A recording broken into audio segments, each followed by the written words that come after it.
journal de 7 heures sur Europe 1, Christophe Lamar. Bonjour Christophe. Bonjour Dimitri, bonjour à tous. 2 départements, 2 ambiances. L'Hérault n'est pas l'Alsace.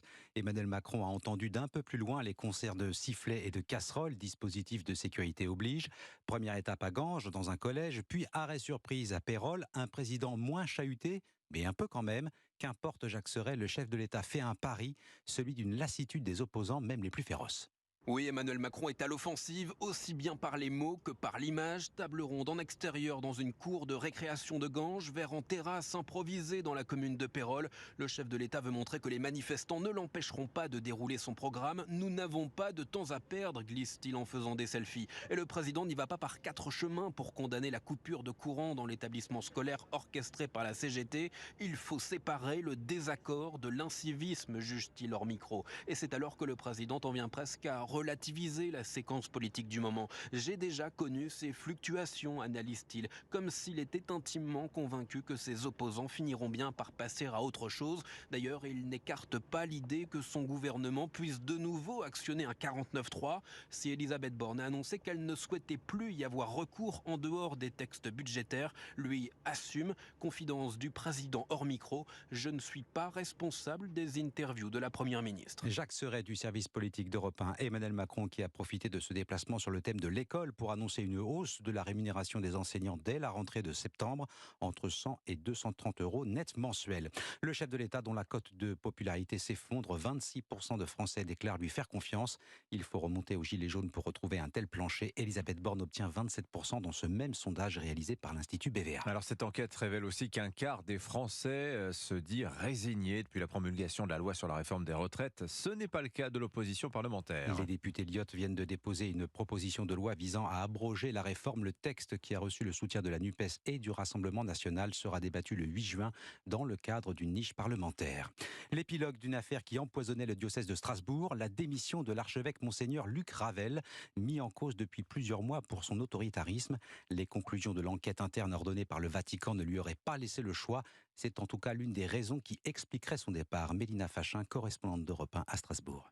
Dans un communiqué, Monseigneur Luc Ravel laisse entendre que c'est son combat acharné contre la pédocriminalité dans l'Église qui lui aurait coûté sa place.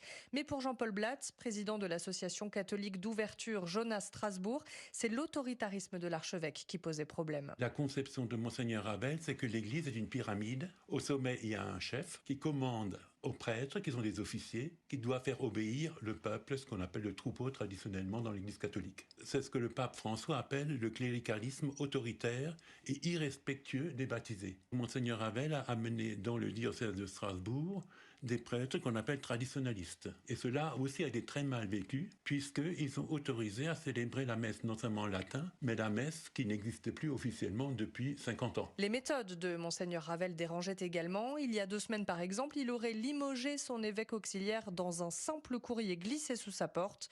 Une récente pétition qui réclamait le départ de l'archevêque a récolté plus de 1000 signatures en une semaine. Mélina Fachin, correspondante d'Europe 1 à Strasbourg. Les vendredis thématiques de la rédaction d'Europe 1. Aujourd'hui, Mayotte face à la déferlante migratoire. L'archipel s'apprête à vivre une opération de grande envergure contre l'immigration clandestine. Près de 2000 policiers et gendarmes ont été déployés. Objectif de l'opération Wambushu, expulser 10 000 sans-papiers. Intervention soutenue par la population locale. Les Mahorais estiment en effet que l'immigration clandestine est en grande partie responsable de l'insécurité qui mine leur quotidien. À quelques jours, quelques heures du début des opérations, la situation est déjà très tendue. William Molinier, envoyé spécial d'Europe 1 à Mayotte. Il y a comme un air de calme avant la tempête. Mayotte retient son souffle à quelques heures d'une opération présentée comme inédite. Destruction d'au moins 5000 logements illégaux, expulsion de 10 000 clandestins sur plusieurs mois. Les forces de l'ordre s'attendent à une résistance violente. Abdel Saki, policier à la BAC de nuit et délégué syndical d'Alternative Police. Vous avez certains quartiers qui font des descentes sur d'autres quartiers sur fond de rivalité, donc qui génèrent automatiquement des émeutes. Une centaine de jeunes cagoulés, armés de cailloux, de pavés, de machettes, Et là, vu qu'on est vraiment sur des opérations de masse, est-ce qu'il faut s'attendre à des révoltes de masse également?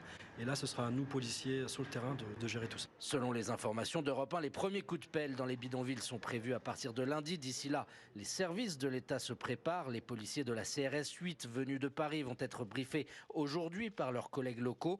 Une simulation d'expulsion de clandestins va aussi avoir lieu ce week-end pour mesurer la réactivité de la police aux frontières et de la justice administrative.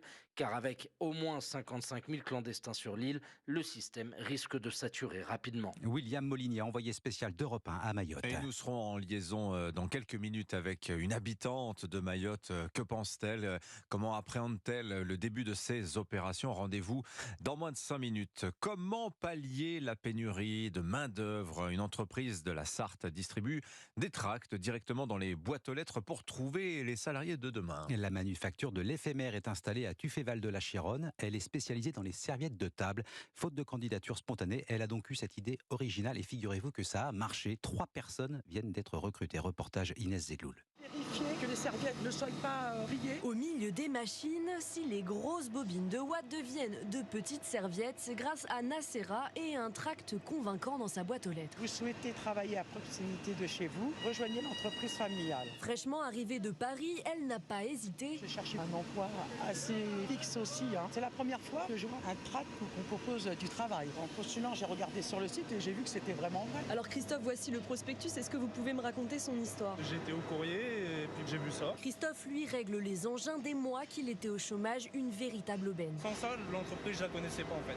Pourtant, je suis à 17 km, ils viennent nous chercher à la maison direct. Une campagne de recrutement papier, un pari gagnant-gagnant pour Céline Bourdin, présidente de la manufacture. Avoir Internet, savoir l'utiliser. Dans nos campagnes, je suis pas sûre que tout le monde sache le faire. Un message qui vous est arrivé dans votre boîte aux lettres, l'idée est géniale. Faut revenir aux choses simples. On a eu 30 CV, ouais, donc ça a marché. Pour renforcer ses effectifs, l'entreprise n'hésitera pas à réitérer l'expérience. Et dans les boîtes aux lettres ce matin, vous trouverez peut-être le chèque énergie du gouvernement. Il s'adresse auprès de 6 millions de ménages parmi les plus modestes, montant de 48 à 277 € pour payer le gaz ou l'électricité. Voilà, c'est dans le Nord que ces chèques arriveront les premiers. On vous raconte ça tout à l'heure dans le journal de 7h30. Les sports, c'est terminé malheureusement. Nice dit adieu à la Coupe d'Europe. Une défaite de buts 1 à domicile des Niçois, éliminés en quart de finale de l'Europa League Conférence. Ils peuvent avoir quelques regrets, Cédric Chasseur. Oui, jusqu'à la 86e minute et ce but de Jean-Kévin Augustin qui a envoyé les deux équipes en prolongation, une égalisation qui a semblé anéantir des Aiglons incapables de réagir par la suite. Gaëtan Laborde, seul buteur de Nice hier soir au micro de Frédéric Elian. Forcément, on est extrêmement déçus.